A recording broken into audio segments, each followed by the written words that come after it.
예, 오늘 하나님께서 우리에게 허락하신 말씀은 마태복음 1장 1절로부터 6절 그리고 16절입니다.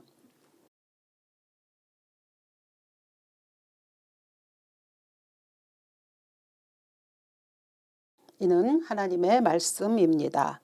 아멘. 여러분 혹시 가정에 족보를 가지고 계십니까? 대체로 우리 한국 사회는 그래도 아직은 뿌리를 중시하는 그런 형편이어서 장남의 댁에서 족보를 가지고 있는 경우가 많이 있지요. 요즘은 가입비와 월회비를 내면은 인터넷 족보로 이렇게 관리해주는 그런 회사가 있다고 들었습니다.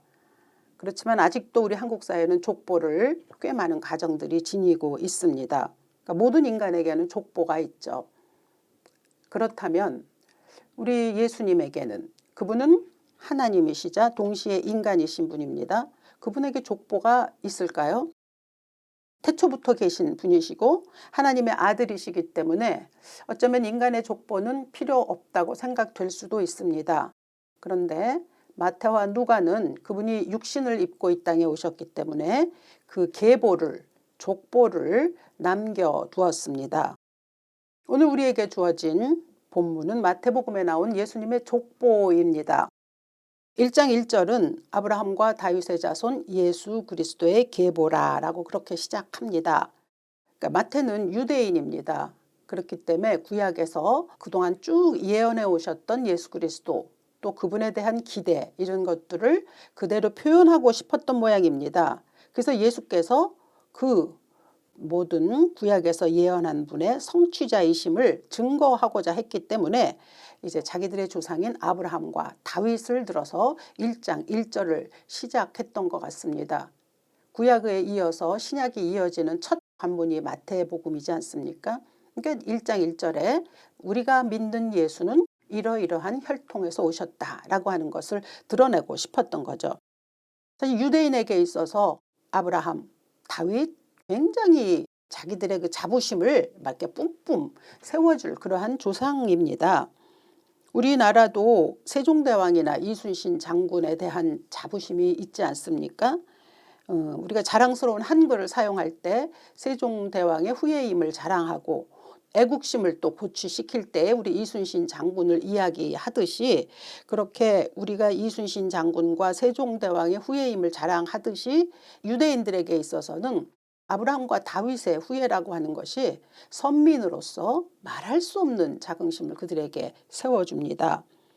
그래서 예수님이 이 땅에 오셨을 때 사람들이 쫓아다니면서 예수님을 향하여서 다윗의 자손이라고 이렇게 불렀을 때는 그 다윗의 때가 그 이스라엘 그 나라에 있어서는 가장 흥왕했던 때였거든요. 그러니까 이들이 그냥 다윗의 자손이여라고 불렀을 때는 부디 당신으로 말미암아 이 땅에 그러한 흥왕의 때가 다시 올 수 있게 해달라고 하는 그런 간절한 소망이 그 안에 담겨 있기도 한 것이고 또 예수님이 다윗의 자손으로 오신 메시아이시다라고 하는 확실한 그런 선언도 들어있다고 볼 수 있습니다. 이렇게 신약의 첫머리를 족보로 작성한 이 마태복음 1장에는 그런데 몇 가지 흥미로운 이야기들이 있어서 그 점을 좀 오늘 살펴보고자 합니다. 1장 1절에는 계보라고 하는 말을 했는데 그 족보란 뜻이거든요. 근데 이 족보에 관한 이야기들은 성경에 꽤 여러 군데 등장이 되어 있는데 가장 먼저 또 창세기 5장에도 있습니다. 창세기 5장은 아담으로부터 노아까지의 계보가 들어있는데 곡에 나오는 계보 그리고 오늘 이 마태복음 1장 1절에 나온 계보 같은 단어가 사용되었던 거죠.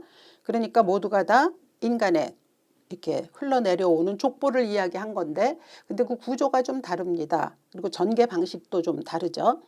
우선 창세기는 대충 어떤 식으로 진행이 되느냐 하면 누구누구가 있었는데 그는 또 자식 누구누구를 낳고 또 몇 살을 살고 죽었다라고 하는 그 관용구가 지속적으로 등장합니다. 그러니까 누구는 낳아서 몇 살을 살고 죽었다. 그러니까 살고 죽는 것으로만 기록이 되어 있습니다. 사실 뭐 우리 인간이 우리의 삶을 돌아보면 우리 다 살고 죽는 거 아닙니까? 그렇긴 한데 살고 죽었다 이런 말을 들으면 좀 안타깝기도 하고 서글픈 것도 있지 않습니까? 그런데 이제 이 마태복음에 나온 이 족보는 우리가 오늘은 1장 1절부터 6절까지 그리고 이제 16절을 이렇게 건너뛰어서 읽어서 그렇지 전체에 나코라고 하는 말이 굉장히 많이 들어 있습니다. 그러니까 이 족보를 남겨놓음에 있어서 나코라고 하는 관용구를 적어 놓았다라고 하는 건데 이 안에는 이제 분명한 의미가 있겠죠. 이 세상에 살고 죽는, 살다가 죽었다로 끝이는 것이 아니고 우리 인생이 낳고 하는 어떤 그런 잉태 또 생명, 번영 이야기를 나타내는 것이 아닐까 이렇게 우리가 생각할 수가 있습니다. 낳고 그런데 이 말이 무색하게도 오늘 우리 대한민국은 저출산 국가가 되었습니다. 지난해 출산율이 0.7명이라고 하죠. 그 조사를 보니까 한 나라의 인구 유지에 필요한 생명이 2.1명이라고 합니다. 그래서 이제 이 저출산이 가져오는 사회적인 문제는 굉장히 심각하죠. 생산 연령의 인구가 감소된다라고 하는 것은 경제 규모를 축소시킬 우려가 굉장히 많고요.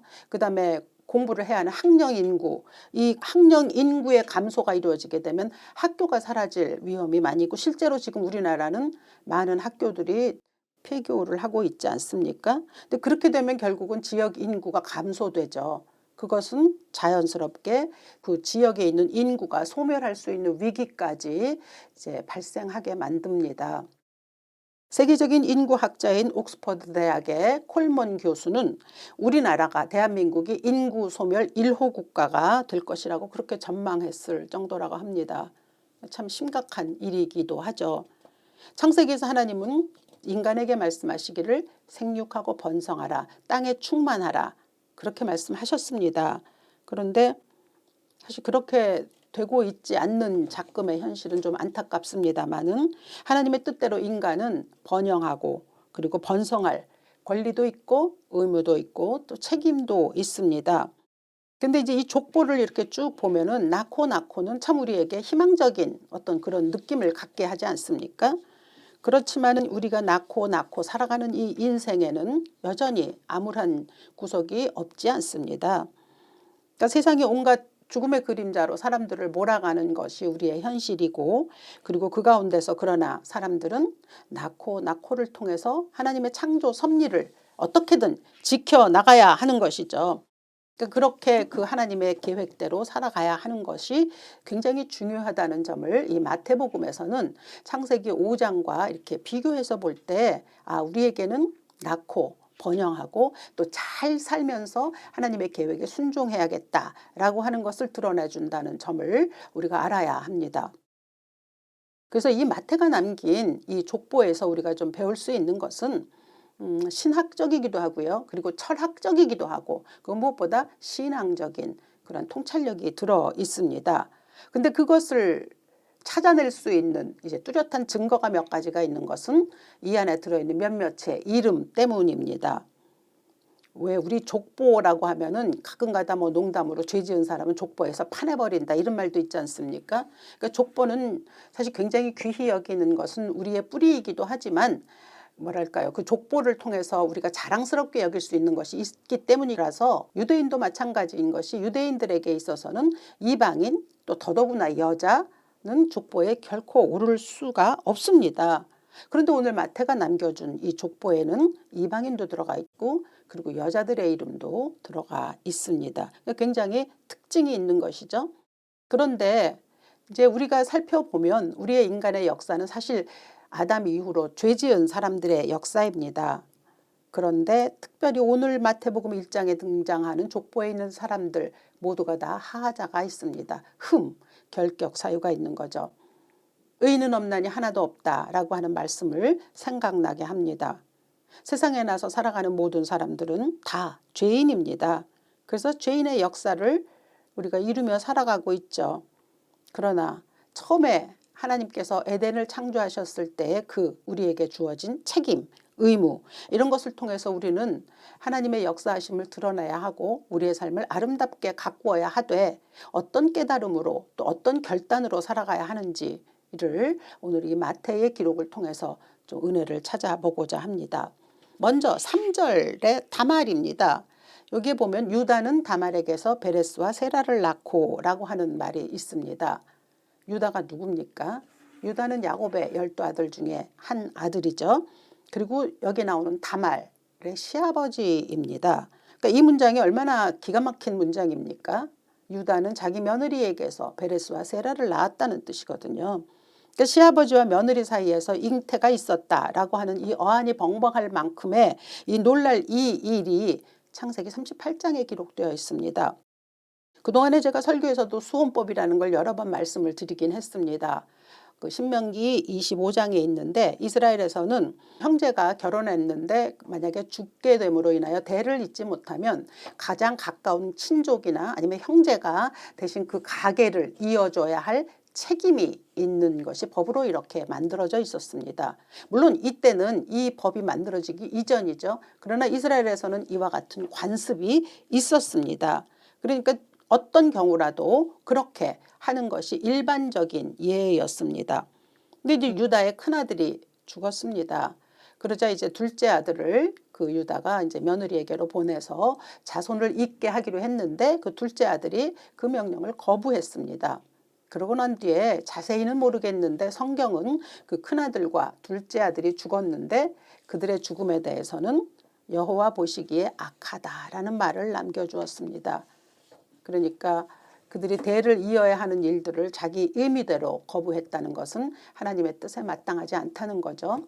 그래서 아무튼 그렇게 해서 아들 둘이 죽었습니다. 그리고 성경이 일러주는 바로는 그 둘이 악하다라고 하지만 유다가 볼 때는 그렇게 생각하지 않지 않겠습니까? 더군다나 가부장적인 그런 사회에서는 자기의 며느리의 어떤 흠결이 내 아들을 죽였다고 생각했던 것 같습니다. 그래서 이제 아들이 또 하나 셋째 아들이 있었는데 그 아들을 이제 줄 생각도 하지 않았고 며느리를 친정으로 쫓겨보낸 거죠.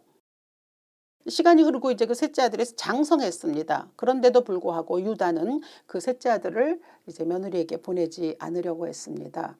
뭐 이쯤 되면 우리들은 생각할 때 이게 좀 말도 안 된다 싶은데 이스라엘에서는 이러한 일들이 아주 적법적으로 이루어졌다는 것을 또 알아야 합니다. 그렇기 때문에 그런 배경 같은 것들을 이해하지 못하면 그 안에 담긴 하나님의 뜻도 우리가 잘 이해할 수 없습니다. 아무튼 유다가 허락하지 않았습니다. 그랬을 때 다말에게는 두 가지 선택이 있겠죠.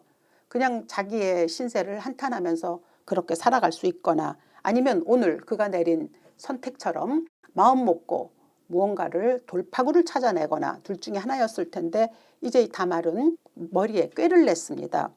그리고 자기를 이제 이 방법도 좀 웃기죠. 창녀인 것처럼 꾸몄습니다. 그리고 시아버지 유다를 유혹했죠. 그 당시에는 신전에서 매음이 이루어지는 일이 굉장히 다반사였다고 합니다. 마침 그때 유다는 아내가 없었기 때문에 이제 그곳에 간 것이 그렇게 큰 죄로 여겨지지 않았는지는 모르겠으나 또 그것을 노리고 다말은 시아버지를 유혹해서 임신했습니다. 후에 자신의 임신을 알렸을 때 이제 유다는 뭐 펄펄 뛰었겠죠. 그랬을 때 그때 당시에 시아버지로부터 받아냈었던 담보물 그거를 보여줌으로 인하여 자기의 임신이 얼마나 적법한지를 그대로 드러냈고 그로 인해서 오늘 말씀처럼 베레스와 세라를 낳게 되었습니다. 그러니까 우여곡절 끝에 일어났습니다. 다말의 이야기가 있는가 하면 마태는 그 다음에 또 라합의 이야기를 전해줍니다. 5절은 보면 살몬은 라합에게서 보아스를 낳고 라고 전하죠. 보아스는 루세 남편 된 사람 아닙니까? 근데 이때 이 라합이라고 하는 여성은 여호수아에 나오지만 여리고성의 창녀이기도 하고 기생이기도 하고 술집 주막 작보이기도 했던 여성입니다. 이렇게 여호수아가 가나안으로 정탐꾼을 보냈을 때 정탐꾼들이 가서 그곳에 이제 어떻게 돌아가고 있는지 이걸 잘 알아보기 위해서는 아무래도 술집이 좀 유익하지 않습니까? 그래서 라합의 집에 들어갔는데 라합이 그들로부터 들었던 것이죠. 그리고 소문도 들었습니다. 그 정탐꾼의 말과 또 소문에 들리는 하나님의 이야기를 듣고 라합은 이렇게 말합니다. 너희의 하나님 여호와는 위로는 하늘에서 아래로는 땅에서도 하나님이시다 라고 하는 참 믿기 어려운 고백을 했습니다. 그리고 그녀가 하나님 편에 들어서기로 한 거죠. 그래서 결국 여리고가 무너졌을 때 그녀와 그녀의 가정만이 구원을 입었다고 성경은 기록을 합니다. 그러나 따지고 보면 민족은 배반한 꼴이 된 거죠. 그 자기 민족을 배반하고 하나님을 선택했던 라합의 이야기는 영화 노량에 나오는 항외 준사라고 하는 인물을 떠올리게 했습니다. 항외라고 하는 건 일본에 저항했다는 뜻이거든요. 그러니까 그 영화에 준사라고 하는 일본인이 나오는데 그는 일본을 배반하고 한국인으로 귀화했던 인물입니다. 근데 그는 전편에 그 노량이 이제 그 명량 그리고 한산, 노량 이렇게 3부작으로 이어지잖아요. 그럴 때 그 한산에서도 나왔던 인물입니다. 근데 그때 이순신 장군과 대화할 때에 이순신이 일본과의 싸움에 대한 정의를 내려주죠. 이것은 의와 불의에 대한 싸움이다라고 말합니다. 그랬을 때 그 이야기를 듣고 이 준사가 이제 일본에서 떨어져서 이제 한국인으로 귀화할 것을 결심하고 이순신 장군을 돕죠. 그리고 결국 노량에서 그는 죽습니다. 그가 마지막에 죽었을 때 남긴 말은 또 이렇습니다.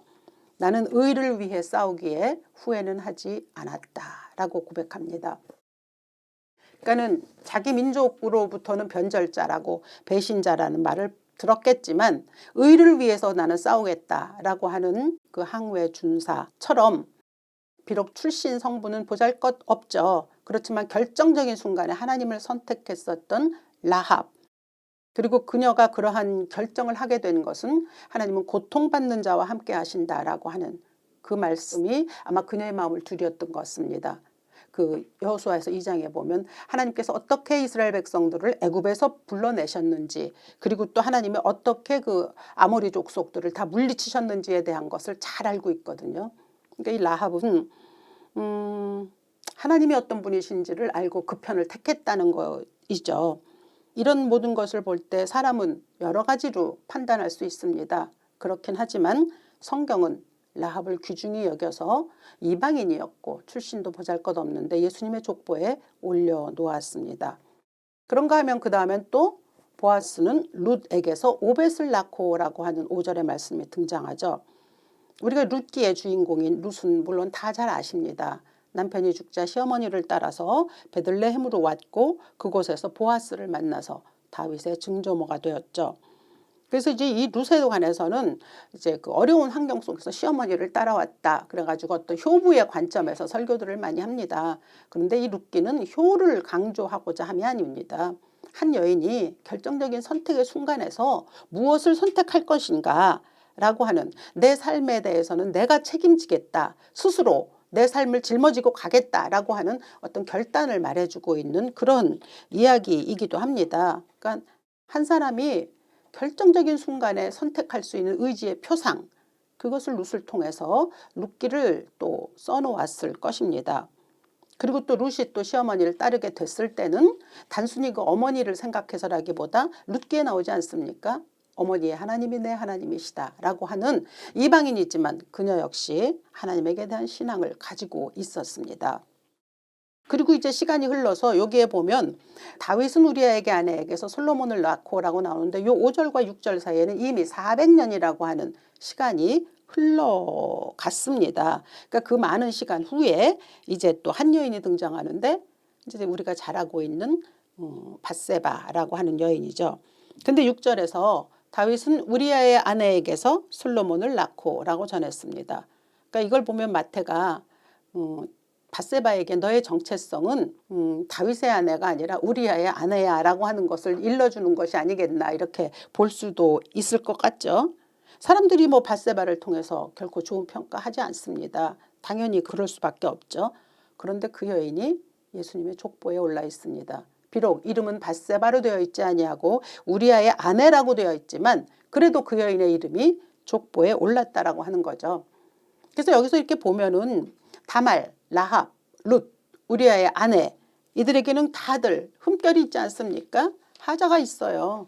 뭐 이렇게 저렇게 따지자 하려는 누가 봐도 세상적인 기준에는 못 미치는 그러한 사람들입니다만 그런데 이들은 그럼에도 불구하고 편견과 싸웠고 또 그들이 싸울 수 있었던 뒷배경에는 하나님에게 대한 믿음이 있었다라고 하는 점입니다.